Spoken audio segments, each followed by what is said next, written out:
13 राज्यों की 88 सीटें और आज यही है आज का चुनावी समर। नमस्कार, आप देख रहे हैं भारत 24। मैं हूं आपके साथ पूर्णिमा मिश्रा और भारत 24 की खास पेशकश आज दिन भर लगातार जारी रहने वाली है क्योंकि आज है दूसरे चरण की वोटिंग, जिसको लेकर प्रधानमंत्री मोदी पहले ही अपील कर चुके हैं कि आपका वोट आपकी आवाज है और इसीलिए मतदान कीजिए। लेकिन सबसे बड़ी बात, आज कई दिग्गजों की किस्मत दांव पर है, उनकी साख दांव पर लगी है और इसी के साथ साथ चुनावी प्रचार के दौरान जनता के बीच जाकर वोट मांगने से गुरेज ना करने वाले मतदाता, आज उनकी किस्मत ईवीएम में कैद होने वाली है।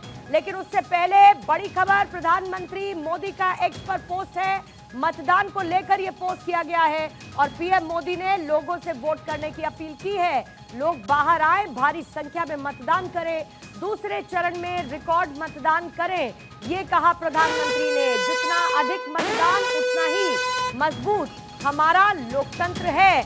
दूसरे चरण की वोटिंग इसी के साथ शुरू हो चुकी है। 7 बज चुके हैं और ठीक 7 बजने के साथ ही दूसरे चरण के मतदान की शुरुआत हो चुकी है। मॉक पोलिंग इससे पहले 6 से 7 के बीच में कंडक्ट करा ली गई थी।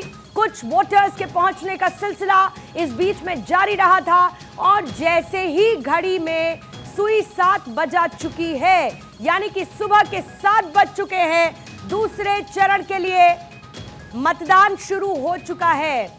इस वक्त कविनगर में अतुल गर्ग अपना वोट डालते हुए बीजेपी के प्रत्याशी, तो देखिए अतुल गर्ग बीजेपी के प्रत्याशी गाजियाबाद में अपना वोट, चाहे मथुरा हो, वायनाड हो या फिर राजस्थान की बची हुई सीटें हो, नोएडा हो, पूर्णिया को लेकर लगातार चर्चा होती रही। और सबसे बड़ी बात, वायनाड राहुल गांधी वहां से चुनावी मैदान में है और आज का ये दूसरा चरण, जिसकी एक एक तस्वीर भारत 24 वायदे के साथ सबसे पहले आपके सामने रखने वाला है। सबसे पहली तस्वीर बीजेपी प्रत्याशी अतुल गर्ग की आपने देखी। गाजियाबाद से बीजेपी के प्रत्याशी अतुल गर्ग अपना वोट कास्ट करते हुए नजर आए तस्वीरों में।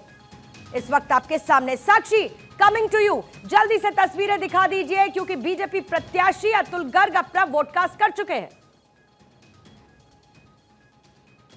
बिल्कुल पूर्णिमा, अतुल गर्ग अपना वोट कास्ट कर चुके हैं। भारत 24 से खास बातचीत भी उन्होंने की। इस वक्त हम गाजियाबाद के रामलीला मैदान के पास में जो पोलिंग बूथ है उसमें मौजूद है। यहाँ पर उनके द्वारा वोट कास्ट किया गया। उन्होंने बताया कि हैप्पी आवर्स में वोटिंग करना कितना इंपॉर्टेंट हो जाता है और इस वक्त उनके द्वारा वोट फिलहाल कास्ट कर दिया गया है और अपनी फैमिली के साथ में वो यहाँ पर आए हैं वोट कास्ट करने के लिए और एक बड़ा मैसेज उनके द्वारा दिया जा रहा है।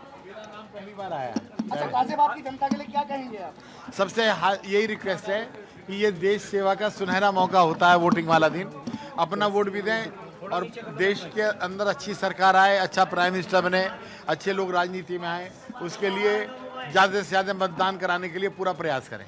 आप पहले ही वोट डालते हैं, वजह क्या है इसकी, क्या मैसेज देना चाह रहे हैं? बस ऐसे ही है, मेरे को अच्छा लगता है।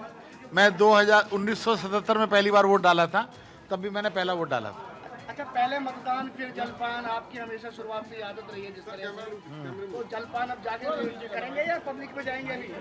ऐसा है कि मैं बूथों पे जाऊंगा अपनी पत्नी को घर छोड़ के और जलपान तो कहीं ना कहीं मिलता ही रहता है। अतुल गर्ग की परिवार का कौन कौन साथ आया है आपके? मेरा पूरा परिवार साथ आया है। मेरी पत्नी है, मेरे दोनों बेटे हैं, दोनों बहुएं हैं, छोटे बच्चे भी दिखाई दे रहे हैं। हाँ, एक बच्चे को छोड़ के तीनों पोते पोती मेरे साथ आए हैं। क्या वजह है जो बच्चों को लेकर आए हैं? उन्हें दिखना चाहिए ना कि मतदान क्या होता है और उसकी क्या इम्पोर्टेंस है, उन्हें समझ आना चाहिए।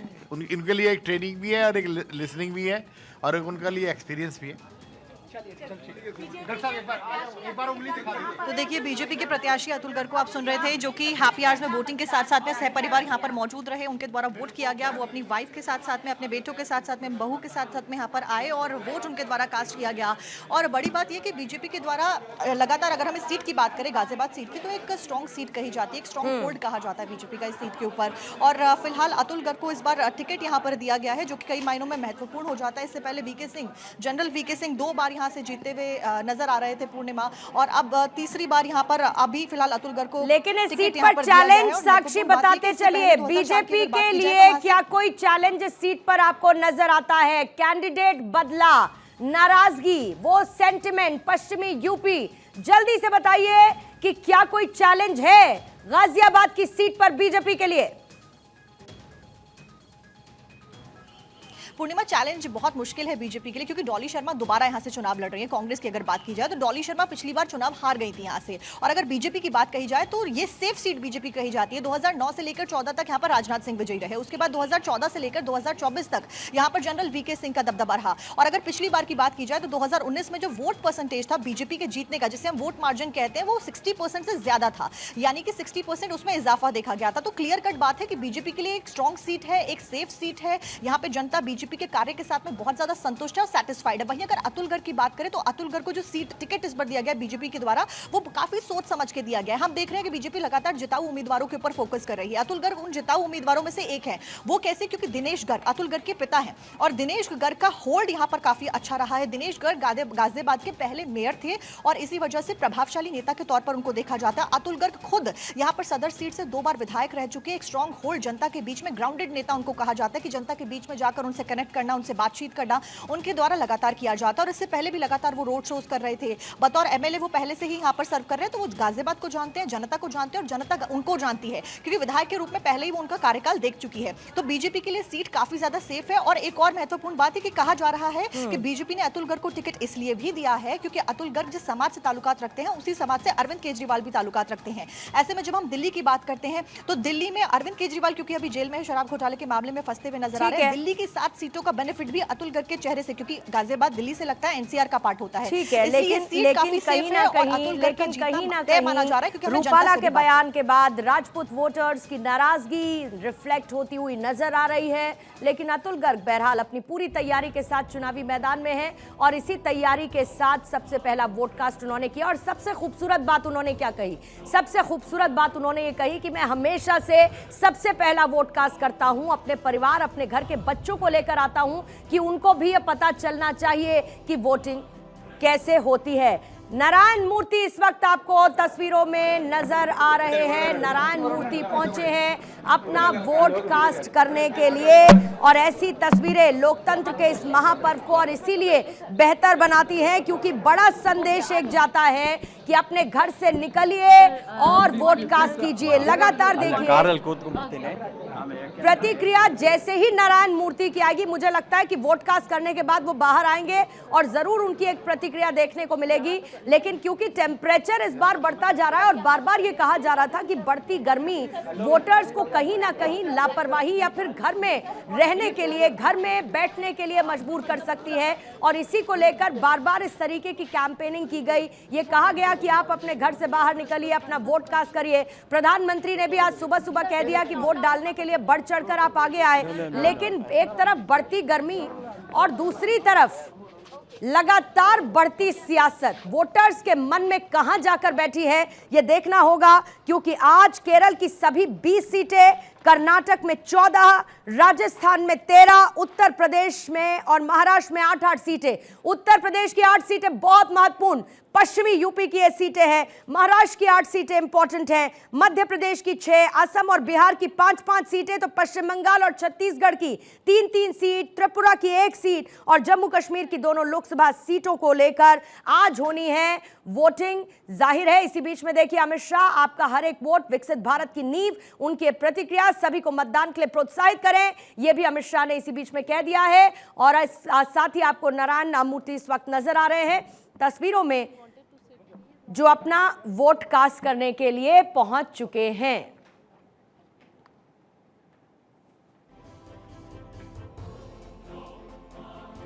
Whatever candidate from whichever party he or she is to govern us.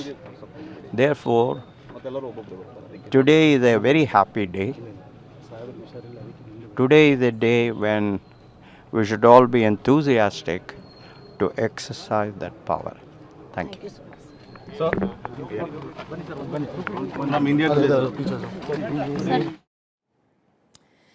तो आइए ये प्रतिक्रिया आपको सुनवाने के बाद चलते हैं अभिषेक के पास। और अभिषेक, जैसा कि मैं जिक्र कर रही थी, बैंगलोर वेरी इंपॉर्टेंट, तेजस्वी सूर्या, सौम्या मैदान में, ओवरऑल जरा वहां का चुनाव और चुनावी समीकरण आज सेकंड फेज को लेकर बताइए। हमने देखा निर्मला सीतारमण भी प्रचार करने के लिए पहुंची थी और खुद इस बार चुनाव लड़ने से उन्होंने इनकार कर दिया था।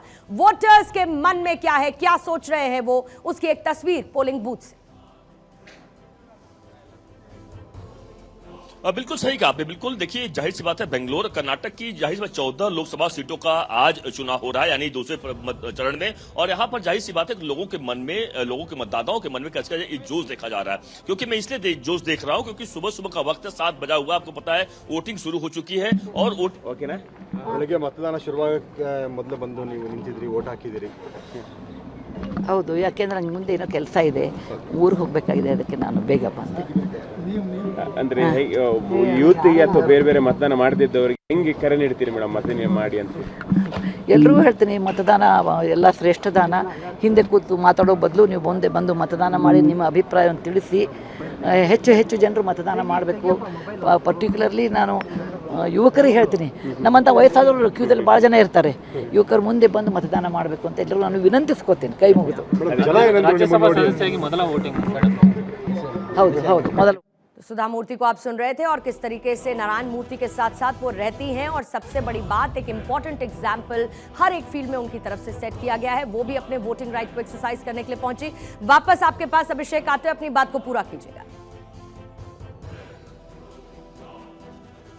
बिल्कुल, नारायण मूर्ति देखिए बिल्कुल मंगलौर में ही वोटिंग कर रहे हैं। बीएस कॉलेज है जो कि जहां पर वोटिंग इस वक्त वो करने पहुंच चुके हैं, जाहिर सी बात वोटिंग कर चुके हैं। लेकिन जहां पे मैं मौजूद है तेजस्वी सूर्या का यह लोकसभा क्षेत्र है, साउथ बेंगलोर, देखिए अपने आप में बहुत पॉपुलर सीट कही जाती है, यानी एक हॉट सीट यहाँ की है पूरे बेंगलोर की। इन चारों बेंगलोर में 4 लोकसभा चुनाव क्षेत्र हैं और 4 लोकसभा में यह सीट बड़े अपने आप में बहुत इंपॉर्टेंट कही जाती है। और यही बता देखिए, यह जो सीट है तेजस्वी सूर्या के सामने बिल्कुल कांग्रेस सौम्या रेड्डी यहाँ से मैदान में है। लेकिन तेजस्वी सूर्या चूंकि पिछली बार सांसद रहे, उनके कामों को लेकर भारी संख्या में लोग अपने तरीके से उनकी राय रही है। तमाम चुनाव प्रचार के दौरान अगर बात करें, तमाम दूसरे बड़े बड़े आरोप लगाए गए, एफआईआर तक कराने की बात सामने आई। लेकिन यह साफ है कि आज चुनाव प्रचार की जाहिर सी बात खत्म हो चुका है, चुनाव हो रहा है। इस चुनाव में आप देख सकते हैं कि इस वक्त भारी संख्या में बेंगलोर जो वासी हैं, जो बेंगलोर के मतदाता हैं, वह निकले हुए हैं वोट करने के लिए और अपने अधिकार का प्रयोग कर रहे हैं। मैंने तमाम लोगों से बातचीत की, उनका साफ साफ ये बात कहना है कि वह सुबह सुबह इसलिए भी आए हैं क्योंकि धूप होता है, गर्मी का सीजन है और गर्मी की वजह से भारी संख्या में लोग भीड़ होती है, जिसकी वजह से लोग आए हैं। आपने वोट, कुछ लोग वोट दे के आ रहे हैं, इससे बात कर लेते हैं। आपने वोट दिया? हमने वोट दिया। क्योंकि ये तो नहीं पूछूंगा, किसको बताना भी नहीं चाहिए, लेकिन क्या मुद्दे आपके जहन में क्या रहे, यानी क्या विचार से आपने वोट किया? India shining. बिल्कुल, हम समझ सकते हैं कि ये सर आपने वोट किया? हाँ किया। कितना दिखाना चाहिए आपको sir? Ma'am, you are an inspiration of so many youngsters, whether all the India, even abroad. What do you want to say about everyone? Any positive message, anything? Please come and vote. Then we will talk.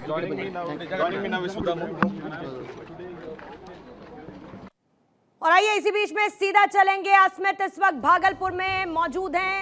प्रतिक्रियाएं लगातार आती रहेंगी, वो प्रतिक्रिया आपको दिखाते रहेंगे क्योंकि हमारे संवाददाता जगह जगह पोलिंग बूथ पर मौजूद हैं, जहां से वोटर्स और वीआईपीज क्या कह रहे हैं आप तक पहुंचा रहे हैं। Asmit, over to you. Bhagalpur seat एक बार फिर से महत्वपूर्ण, और बिहार की राजनीति तो हमेशा ही दिलचस्प रहती है।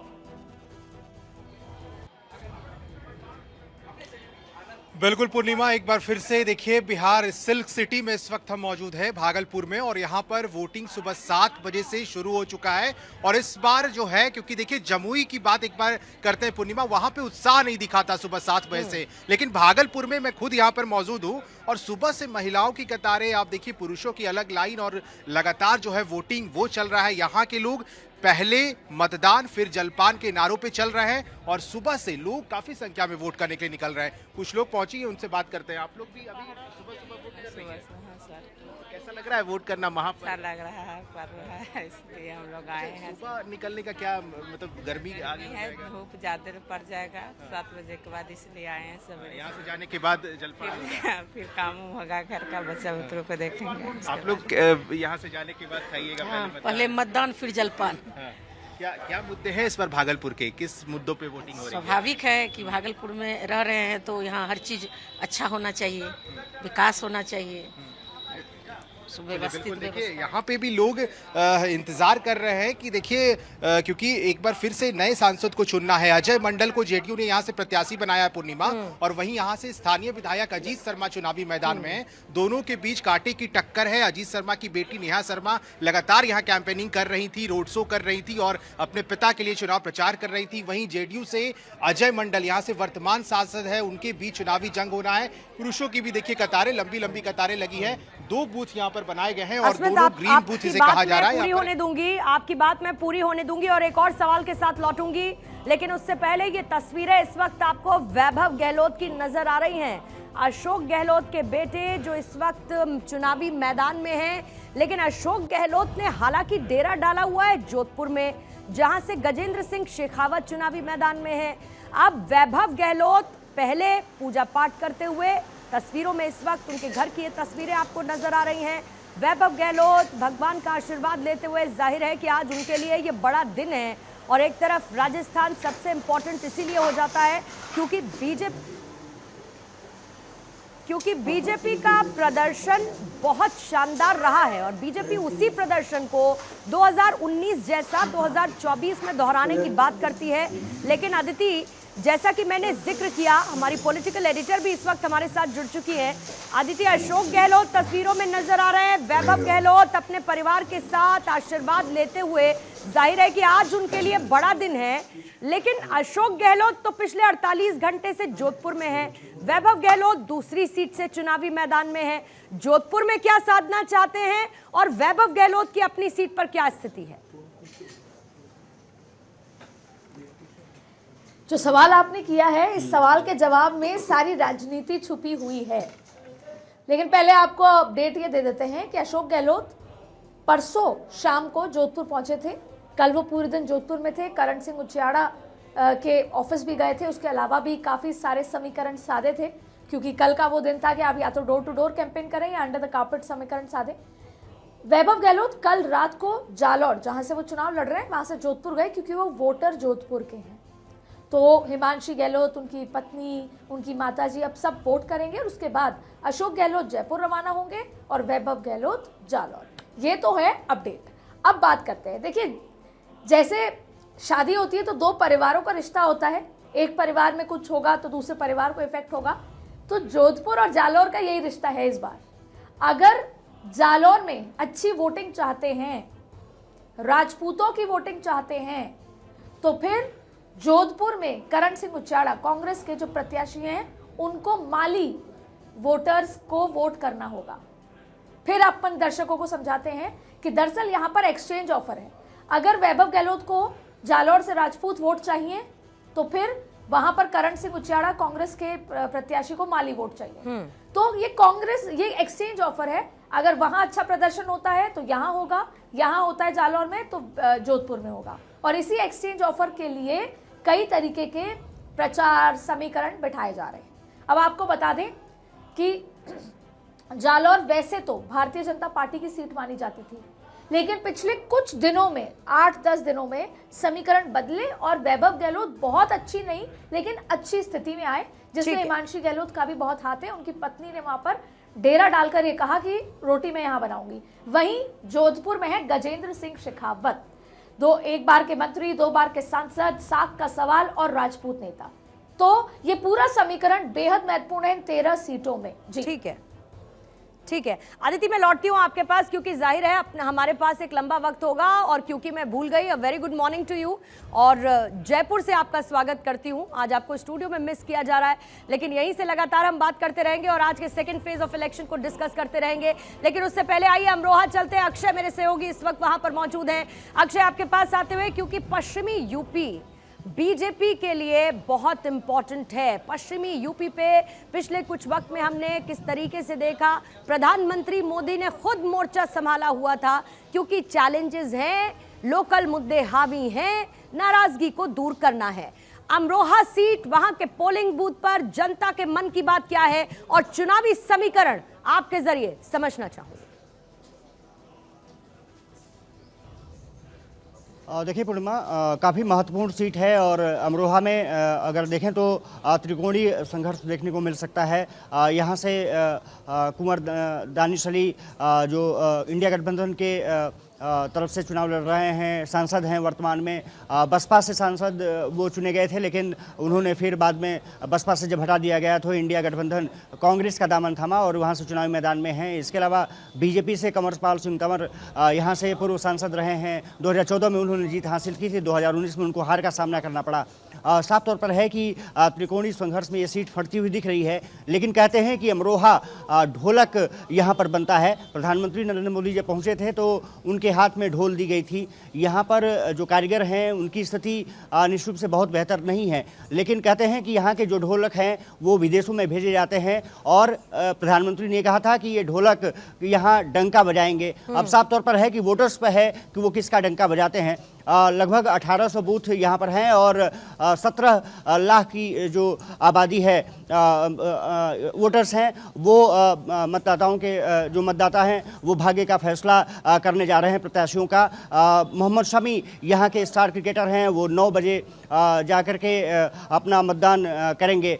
खबर आ रही है 7:30 बजे के आसपास कंवरपाल सिंह कंवर मतदान करेंगे। हमारे साथ तमाम ये लोग जो हैं आप लाइन में देख सकते हैं कि लंबी लंबी लाइनें अब मैं लौटूंगी और इन वोटर्स से आप बात कीजिएगा। मैं चाहूंगी वोटर्स क्या कह रहे हैं वो भी हम सुनेंगे, लेकिन उससे पहले बीजेपी के प्रदेश अध्यक्ष BD शर्मा से मेरे सहयोगी अखिलेश सोलंकी ने एक्सक्लूसिव बातचीत की, आपको वो सुनवाएंगे।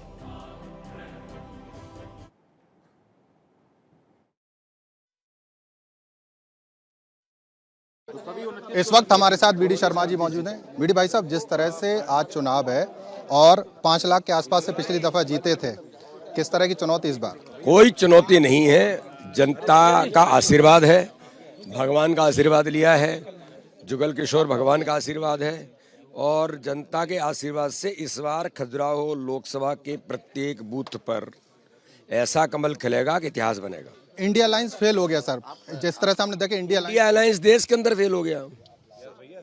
जिनका नेता मानसिक विक्षिप्त हो गया हो, राहुल गांधी दुनिया के सबसे लोकप्रिय नेता प्रधानमंत्री को ये कहे कि वो मेरे डर के मारे नरेंद्र मोदी भाग गया, वो पागल नहीं तो और क्या है, मानसिक विक्षिप्त हो गए। ऐसे नेता और ऐसे दल अप्रासंगिक हो गए। भारत पहले राउंड में कम वोट हुई, वोटर से कुछ कहना चाहेंगे जो अभी वोट करने? जनता से मेरा अपील है सभी मतदाता भाई और बहनों से कि ज्यादा से ज्यादा मतदान करें। आपका एक मत लोकतंत्र के महापर्व में महत्वपूर्ण भूमिका निभाएगा। विकसित भारत के संकल्प को पूरा करें। अमित शाह जी आज भोपाल में स्टे किया, आज भोपाल में कार्यक्रम है, मध्य प्रदेश के अंदर कार्यक्रमों में सम्मिलित हूँ। तो BD शर्मा जी कह रहे हैं कि कोई कंपटीशन नहीं है, बड़ी जीत उनकी होगी और इंडिया अलायंस फेल हो गया। हम आपको बता दें कि खजुराहो में जिस तरह से इंडिया अलायंस ने यहाँ पर सपा उम्मीदवार के लिए सीट छोड़ी थी, उनका पर्चा खारिज होने के बाद RV प्रजापति जो हैं वो चुनावी मैदान में है, लेकिन BD शर्मा कह रहे हैं कोई मुकाबला नहीं, एक तरफा मुकाबला है। पूजा पाठ के बाद यहाँ के वो वोटर नहीं है, लेकिन यहाँ से चुनाव लड़ रहे हैं। पिछली दफा 5 लाख से ज्यादा वोटों से उन्होंने यहाँ पर जीत हासिल की थी और उनको उम्मीद है कि उससे प्रचंड जीत उनको मिलेगी। कैमरा पर्सन आशु के साथ अखिलेश सोलंकी, 12/24 खजुराहो। तो देखिए, आपने देखा मध्य प्रदेश की तस्वीर। इसी के साथ बिहार में, क्योंकि 5 सीटों पर, 5 लोकसभा सीटों पर आज हो रहा है मतदान और वहां की एक सीट जो लगातार चर्चा में रही प्रत्याशी की वजह से, प्रत्याशी कहां जाएंगे, किसकी तरफ से उनको टिकट दिया जाएगा और अंत में नहीं मिला तो खुद पहुंच गए चुनाव लड़ने। मैं बात पप्पू यादव की कर रही हूं। आइए सीधे आपको पूर्णिया लिए चलते हैं, जहां से इस वक्त मेरे सहयोगी सर्वेश मौजूद है। और सर्वेश, भले ही फर्स्ट फेज में बिहार में वोटिंग बहुत कम देखने को मिली हो, लेकिन जोश में कमी नहीं नजर आई पप्पू यादव के। यहां तक की दिक्कत ये हो गई कि उनका जो चुनाव प्रचार का समय था वो भी खत्म हो गया, लेकिन उसके बावजूद उनका चुनाव प्रचार जारी रहा। जरा वहां पोलिंग बूथ पर बताइए लोगों के मन में क्या है और वहां के चुनावी समीकरण कैसे दिखते हैं। पूर्णिमा, देखिए पूर्णिया जो कि काफ़ी हॉट सीट मानी जा रही है बिहार की, वहाँ से हम मौजूद हैं और बूथ नंबर 38, 39, 40, 41 और 42 ये 5 बूथ यहाँ पे मौजूद है। और यहाँ पे आप देखिए लंबी लंबी कतारें लगी हैं। यहाँ कुछ लोग हैं जो अपना वोट कास्ट करके आ रहे हैं। आपने वोट कास्ट किया अपना? जी। क्या मुद्दे क्या हैं यहाँ? सर्वेश, मैं आती हूँ आपके पास। से पहले पप्पू यादव की प्रतिक्रिया इन तस्वीरों के साथ सुनो। कैसे आपको लगता है कोरोना में नहीं डरे, 46 लाख लोग मर गया, पटना के बाहर में और पूरी बिहार की माफियाओं से लड़ने वाला व्यक्ति, जो आप जानते हैं हर जगह उसके खिलाफ संघर्ष करने वाला। और पूर्णिया को मैंने हस्तिनापुर की गद्दी छोड़ दी और पूर्णिया को मैंने अपना माँ के रूप में चुन लिया और निर्णय लिया अकेले चलने का। आपको लगता है आज हॉट सीट क्यों है? ये देन है इस पूर्णिया के हर जाति धर्म मजहब के लोगों का। उसने कहा नो नहीं भरा, कोई बीजेपी, कोई नरेंद्र मोदी, कोई नीतीश, कोई लालू, कोई दल नहीं, पप्पू, सिर्फ पप्पू, सिर्फ पप्पू। यहाँ पे 3 दिन कैंप कर रहे थे, बड़ा बवाल हुआ, पूरा देश देखा, क्या मामला? आप खुद देखिए ना, आप उन्हीं को देखिए ना, यहाँ क्या कर रहे थे। 50-60 MLA थे ना, 9 MLC थे ना, सारी जगह 8 जगह, उसके बाद बाय रोड कहाँ कहाँ नहीं गए। तो पहले भी ना उनके पिताजी कैंप किए थे तो 53,000 वोट आया था, 57,000, एक बार आया 20,000, एक बार 28,000, एक बार महाराजा कैंप किए, एक बार राजा कैंप किए। और अपने कोई बहुत अहंकार में रहते हैं। इनको लगता है जो मैं कह दूँ मूर्ख है जनता। सभी लोगों को जनता जनता को मूर्ख समझती है। सब लोग को लगता है पैसे से सब कुछ होता है, जात से ही होता है। मैंने देखा है कोई no money, no caste, no religion, no Hindu मुसलमान। सर क्या राजपूत, क्या ब्राह्मण, क्या भूमिहार, क्या गंगोत्री, क्या कुशवाहा, क्या मुसलमान। देखिए पप्पू यादव आश्वस्त नजर आ रहे हैं और पूर्णिया में जाहिर है कि वो अपनी जीत का दावा जरूर करते हुए दिख रहे हैं। मैं आती हूँ आपके पास और इस वक्त देखिए वसुंधरा राजे नजर आ रही हैं तस्वीरों में। वसुंधरा राजे पहुंची हैं अपना वोट कास्ट करने के लिए। राजस्थान की राजनीति पर बहुत गहरी पकड़ रखने वाली बीजेपी की मजबूत पिलर वसुंधरा राजे और अपना एक बड़ा वोट बैंक लेकर अपने एक बड़े साथी साथ में लेकर चलते हुए। और अभी वसुंधरा राजे की तस्वीर इस वक्त हम आपको दिखा रहे हैं जो कि अपना वोट कास्ट करने के लिए पहुंची है। लेकिन इन्हीं तस्वीरों के साथ अदिति जल्दी से एक छोटी सी प्रतिक्रिया, क्योंकि वसुंधरा राजे तस्वीरों में नजर आ रही हैं और इसीलिए कोटा लोकसभा क्षेत्र का जिक्र करना होगा। ओम बिरला चुनावी मैदान में, लेकिन सबसे बड़ी बात उनके विपरीत बीजेपी से नाराज हुए प्रहलाद गुंजल मैदान में है। और उसमें सबसे की पॉइंट यह है कि वसुंधरा राजे के बेहद करीबी हैं। अभी वसुंधरा राजे झालावाड़ से वोट कास्ट कर चुकी है। Aditi back to you.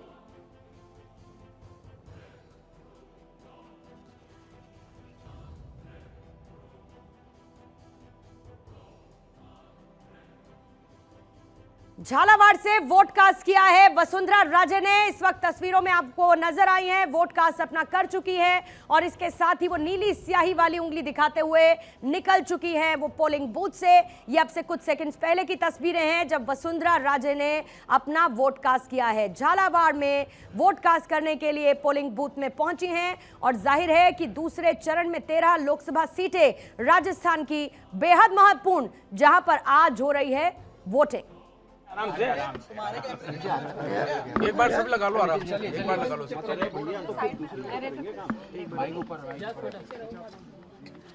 देश विकास चाहता है, इसलिए आने वाले इस चुनाव के अंदर फिर से इस चुनाव के बाद फिर से भारतीय जनता पार्टी की सरकार बनेगी और तीसरी बार मोदी जी प्रधानमंत्री बनेंगे। 12 झालावाड़ के सांसद बहुत अच्छा, माने एक किस्म से बहुत अच्छा समर्थन मिल रहा है। ये झालावाड़ 12 के लोग तो सब हमारे वैसे भी परिवार के लोग हैं और उनका प्यार और समर्थन हमेशा मिला है। तो इस बार भी कैंडिडेट के रूप में भारतीय जनता पार्टी की ओर से दुष्यंत सिंह लड़ेंगे। उनको बहुत अच्छा समर्थन मिलेगा और मुझे विश्वास है कि वो एक इतिहास फिर से बनाएंगे। मुझे ये भी विश्वास है कि राजस्थान के अंदर भाजपा पूरा समर्थन देगी और फिर से भारतीय जनता पार्टी को एक ऐतिहासिक विक्ट्री में लाके छोड़ेगी। लगता है कोई मुकाबला है झालावाड़ में, क्योंकि देखिए इलेक्शन होता है जी, इसलिए कौन किसका मुकाबला ये और कैसा मुकाबला ये कोई कह नहीं सकता। ये एक तो ईश्वर के हाथ में है और हमारी ईश्वर रूपी जनता के हाथ में है, इसलिए टेकन फॉर ग्रांटेड कभी नहीं कर सकते। आपने भी पिछले कई दिनों से लगातार यहाँ काफी मेहनत की, तो जनता का किस प्रकार का रुझान? मैं समझती हूँ कि मेहनत से ज्यादा मैंने इनके सबके साथ मिलना मिलाना, घूमना फिरना और इनका प्यार लेना, यही इसका मज़ा लिया है। और क्योंकि मैं अब इतने सालों से इनको अच्छी तरह से जानती हूँ, मुझे मालूम है कि इनका रुझान अच्छा रुझान है और जिस तरीके से उन्होंने अभी तक हम लोगों को साथ दिया है उसी तरीके से उनको साथ देने का काम करेंगे। थैंक यू जी, थैंक यू अर्ली वोटर्स सबको बहुत बहुत धन्यवाद। कांग्रेस की तरफ से इस सीट पर उर्मिला जैन हैं, दुष्यंत सिंह बीजेपी की तरफ से की कंटेस्टेंट्स और अपने आप में झालावाड़ इंपॉर्टेंट सीट होती हुई जहां पर वसुंधरा राजे की तरफ से वोट कास्ट किया गया। देश विकास चाहता है, तीसरी बार मोदी जी प्रधानमंत्री बनेंगे, ये कहा है वसुंधरा राजे ने।